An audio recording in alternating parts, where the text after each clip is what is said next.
اپنی وسعت اور ہماگیری کے اعتبار سے یہ ایک متنوع اور پہلودار صنف ادب ہے جس کی کوئی جامع و مانع تعریف کرنا مشکل ہے۔ البتہ ماہرین نے اپنے اپنے طور پر اس کی الگ الگ تعریفیں کی ہیں۔ مثلاً ٹی ایس کالراج کے مطابق ڈرامہ حقیقت کا عکس نہیں بلکہ فطرت کی نقالی ہے۔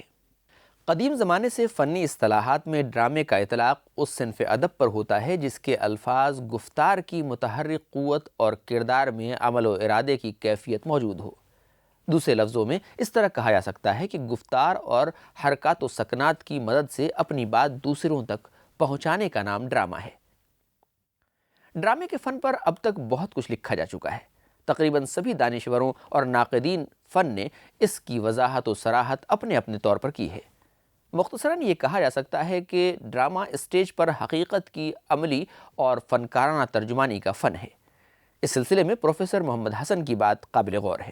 وہ لکھتے ہیں، اسے ڈرامے کو ایک مکمل اکائی کی شکل میں سامنے رکھنا چاہیے۔ ادب کی دوسری اصناف کی طرح ڈرامہ صرف پڑھے جانے کے لیے نہیں ہے، اس کا لازمی رشتہ اسٹیج سے ہے، یعنی ڈرامے پیش کیے جانے کے لیے لکھے جاتے ہیں، صرف پڑھنے کے لیے نہیں لکھے جاتے۔ اس لیے ڈراموں کو صرف مکالموں کا مجموعہ سمجھنا درست نہیں، نہ محض اسے افسانوں کی طرح پڑھنا پڑھانا کافی ہے۔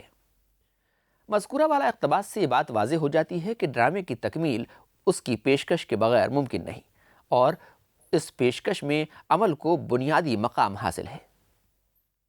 دراصل ڈرامے کے وجود میں آنے کے محرک دو انسانی جبلتیں ہیں، ایک اظہار ذات اور دوسرا نقالی، یعنی انسان جو کچھ سوچتا اور دوسروں کو بھی بتانا چاہتا ہے، نیز نقالی کا مادہ بھی انسانی فطرت کا خاصہ ہے۔ چنانچہ ڈرامہ انہی دو جبلتوں کا عکس ہے۔